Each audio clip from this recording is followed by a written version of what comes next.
UNLV Microcertificate Economics.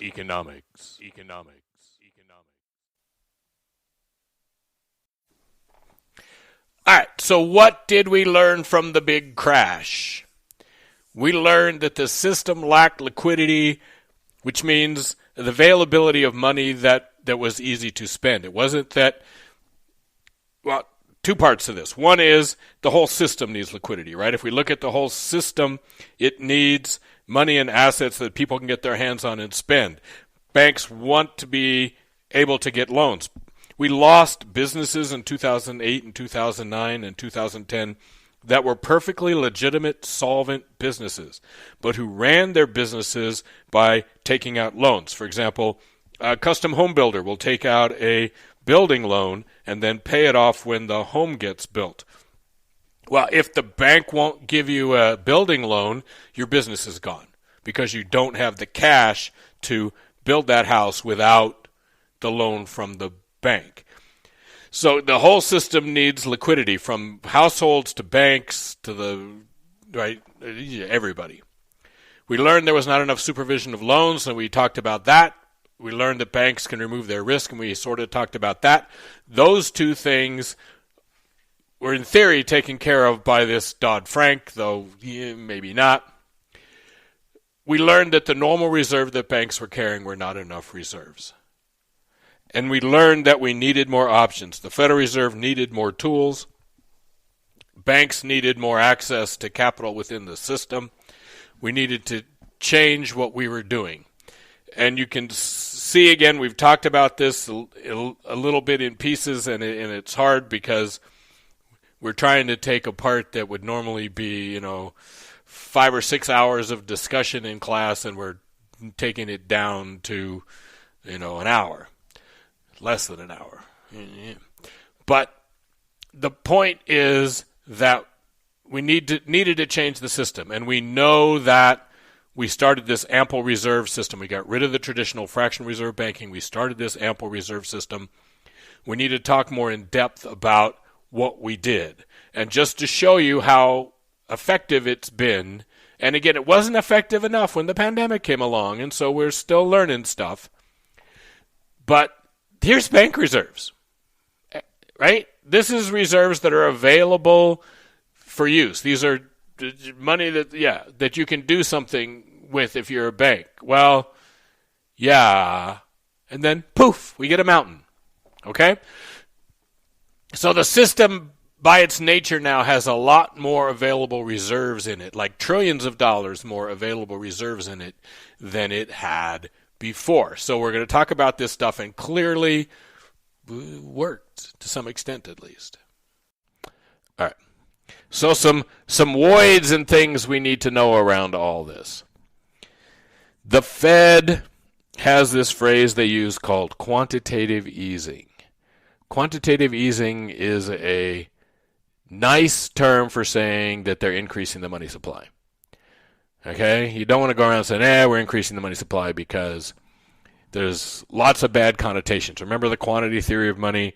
There are implications for the Fed to go around and increase the money supply all the time. So we don't increase the money supply. We practice quantitative easing. It sounds cooler. It sounds like it's something your doctor would tell you they're going to do. It won't hurt a bit. Okay?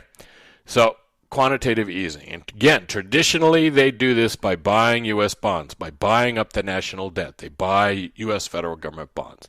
And that's traditionally how they've always done that. Since the 2008, 9, 10 recession, and even through now, the Fed is willing to buy other kinds of securities. So they buy a lot of mortgage-backed securities, or they buy other kinds of bonds that they hadn't done this in the past, but now they're willing to extend what they're willing to buy and buy a lot of stuff that, it's riskier and it's a different approach to the problem. But remember, back from our last chapter, that banks created all these really risky assets, right? And people were defaulting on their mortgages and defaulting on their home loans, and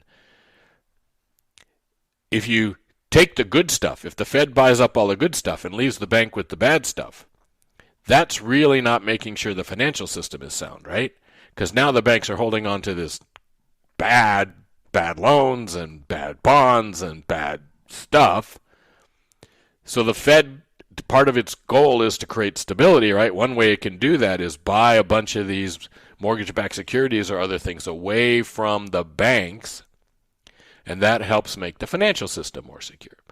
So in their minds, they're not doing that solely because they want to expand the money supply. In part, they're doing that to get those assets off of the balance sheets of the banks, and they put it on the Fed's balance sheet. Okay? So speaking of the devil, the Fed's balance sheet. The Fed's balance sheet has grown dramatically. The Fed's balance sheet used to always be like $600 billion, and now it's trillions and trillions and trillions of dollars. Okay, it's much bigger than it ever was before. And the reason is, of course, that they bought this quantitative easing. To do the quantitative easing, they not only bought a bunch of treasury bonds, but they bought these mortgage-backed securities, and that dramatically increased the assets in their balance sheet, but it also, on the other side, increases their liabilities, because their liabilities are the amount of money that's out in the system, and that's grown a lot, right? It's the amount of money in the system is trillions of dollars higher than it was 10 years ago, and these reserves, which are also trillions of dollars higher. So the Fed is holding these reserves, and the amount of reserves they've got is several trillion dollars higher than it used to be. The amount of money they've got is several trillion dollars higher than it used to be. Those are their liabilities. Those are balanced against trillions of dollars of bonds that they've bought that are on the asset side. They were starting to clean this up. They were starting to get rid of stuff that was on their balance sheet and shrink their balance sheet down. And then, and we'll talk about this more in the next chapter, but then President Trump yelled at them, and they stopped cleaning up their balance sheet. Okay? And that's not really supposed to happen, but yeah. All right? The Fed, and again, we'll talk about this more, but it's important when you think about this. The Fed did not reload its gun. When the financial crisis hit in 2008-9, the Fed shot all its bullets. It was out of bullets. It was bulletless. It had bulleted. And it was starting to reload its gun, but it waited until 2017 kind of to start reloading its gun. And then in 2018 and 2019, it started shooting those bullets again as if we were in a recession, which we weren't. And then when the crisis hits in 2020, they don't have a lot of bullets to fire at the Fed anymore because they didn't reload their gun, right? And sorry if you don't like the gun analogy, but it's the best analogy I have for that. Okay? So this is the interest rate on excess reserves.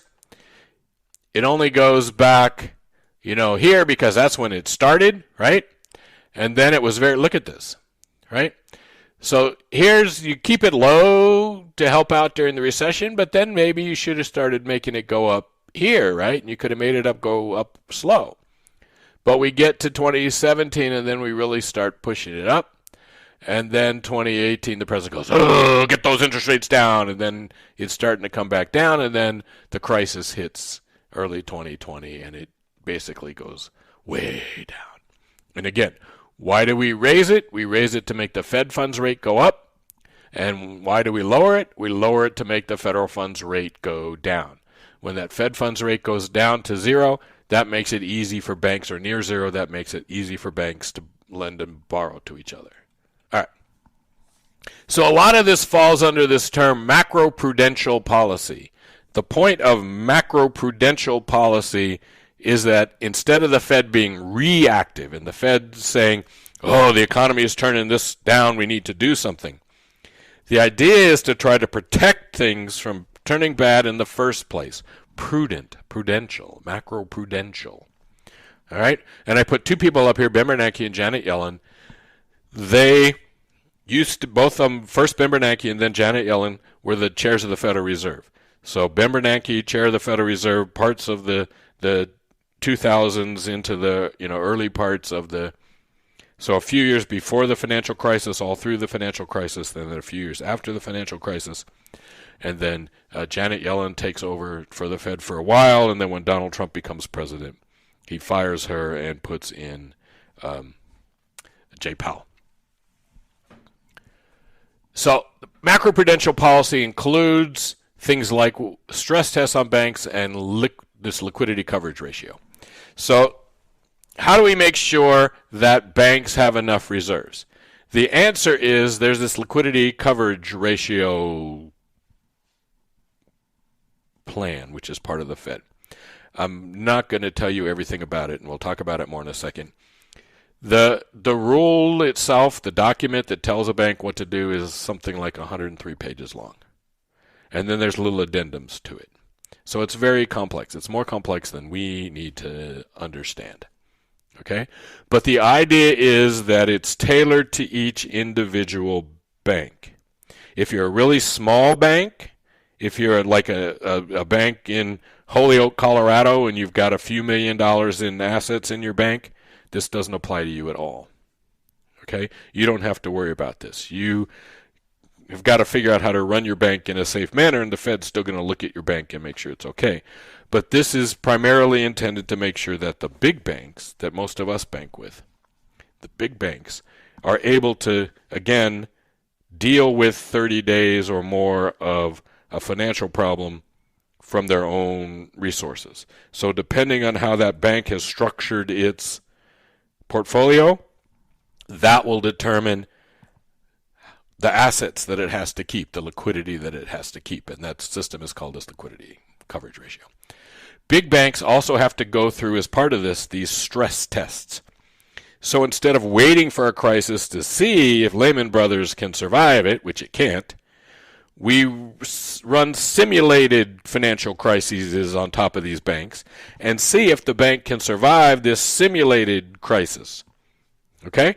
We don't stick airline pilots in an airplane and then wait till a crisis happens and see if they crash or not. We put them into flight trainers, right, simulators, and they throw things at them. And if you want to be an airline pilot, you have to land your plane. But you get to land your plane in the simulator first, so that they know if that crisis happens to you in real life, you ain't going to crash the plane. Okay? Same thing with the banks. We put the banks in a simulator, make sure they're not going to crash. Okay? It's called stress tests. Only applies again to the big banks. These two are just big fans of this macroprudential policy. They're the one that took the Fed this way.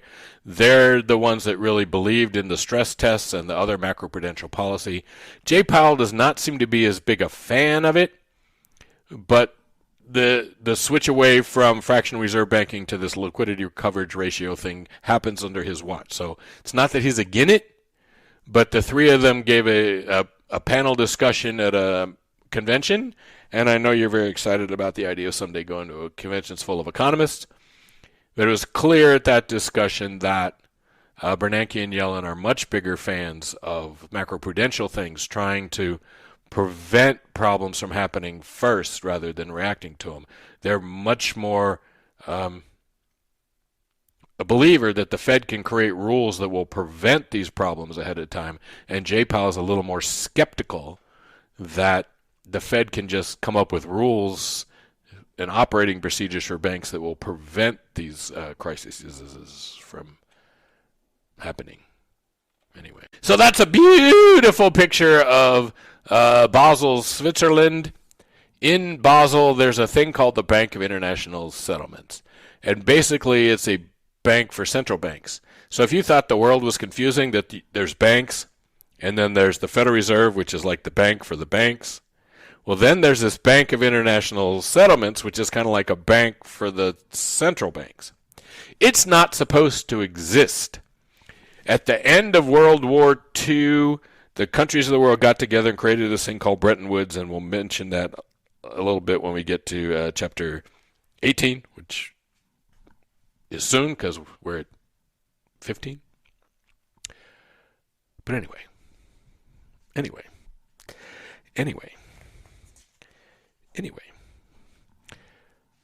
A part of the Bretton Woods system was that the Bank of International Settlements would go away, the BIS would go away.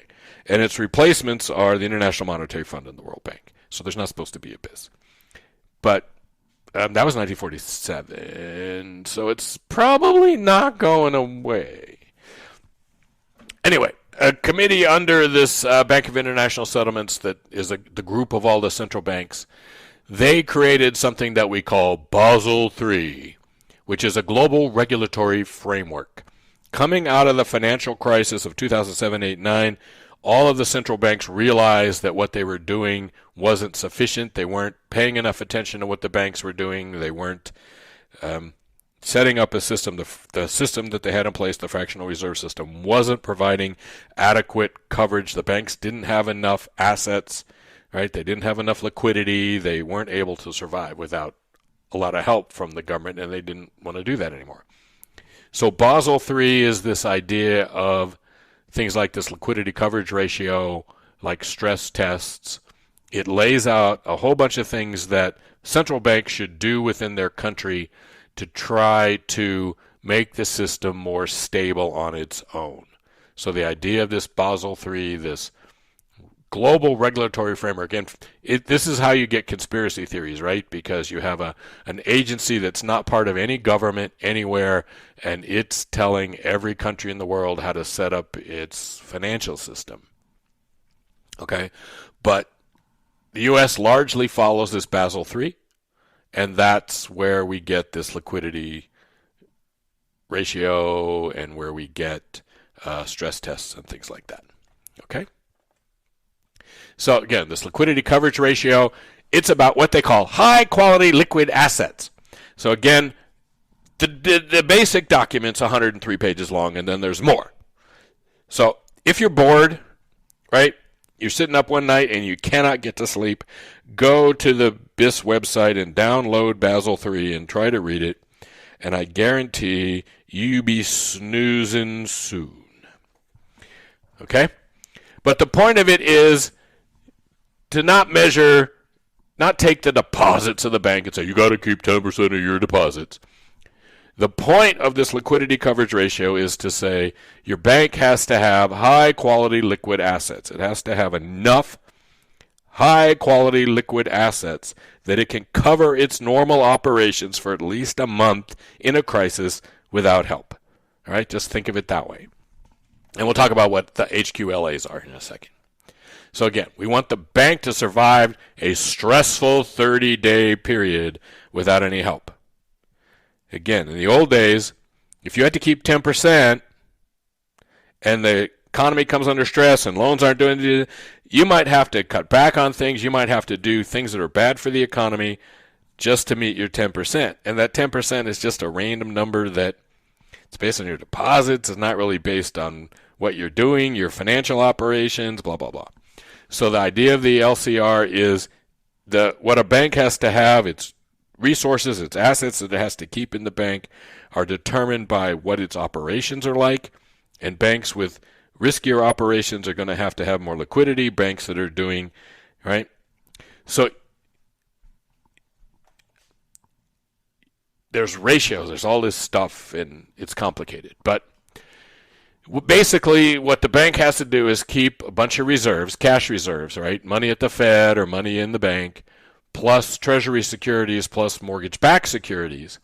Keeps those three things in a quantity defined by these hundreds of pages of documents based on the operations of the bank. And that theory says when a crisis hits, like what happened in 2020, the Fed doesn't have to go in and bail out banks because banks have enough of these high-quality assets that they can cover themselves. If something happens, they can sell those assets or use those assets to cover their operations. They don't have to come screaming to the Fed because they're about to go bankrupt.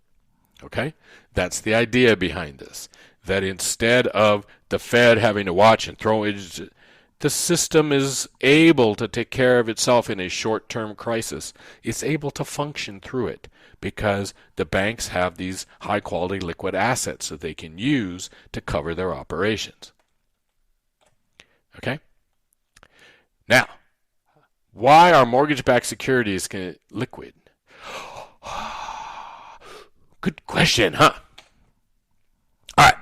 So there's a thing called a repo market. The repo market, and there's actually more than one repo market, but keep your life simple. Repos are short for repurchase agreements. Here's the deal. In a repo, in the repos that we're talking about, a bank needs cash, it needs reserves, and it has a bunch of mortgage-backed securities. There's a market where the bank can basically sell those securities to another bank, including the Federal Reserve. The Federal Reserve is a bank in this world. So the Federal Reserve could buy those mortgage-backed securities, and sometimes it does. But another bank buys them or the Fed buys them and gives the original bank cash. So I'm Bank of America. I'm short. I need cash. I take a bunch of my mortgage-backed securities. I go to the repo market. I say, hey, who wants to buy these? In the repo market, it's not a permanent buy. So Wells Fargo buys those bonds from mortgage-backed securities, those bonds from Bank of America, and gives Bank of America cash. Maybe for 30 days.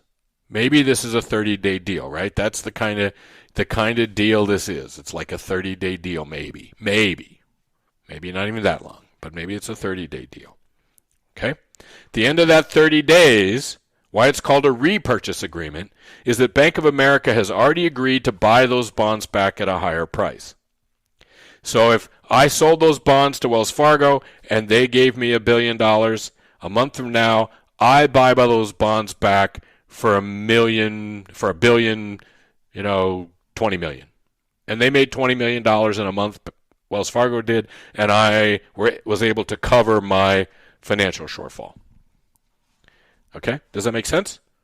You're going, no, it doesn't make sense. Why would they do that? Well, banks have all these options, like the Fed funds market, where they can obtain short-term financing, basically, from each other, where they cover each other with short-term loans, right? And that's what the repo market is. It's a short-term loan. You buy these bonds from me, you give me cash. A month from now, I pay you more cash back, and you give me the bonds back. And we all end up where we started, except Bank of America paid a fee, basically, to Wells Fargo to bail them out when they needed that extra cash. Okay? Is that fun? So again, the government security, cash funds go from the lender, government securities go from the seller, and then at maturity, which might be a week, a month, whatever, the government securities come back to the original bank, and the cash plus interest goes to the lender. And that's the repo market. For normal people, for most of us, again, this comes down to faith. We just have to have faith in the financial system. We don't have any way to make sure that the Fed's handling the repo market correctly. We have to have faith and believe in the financial system. And as long as most people just believe in the system and trust it, then in the end it will all work out for the better. But you got to have faith.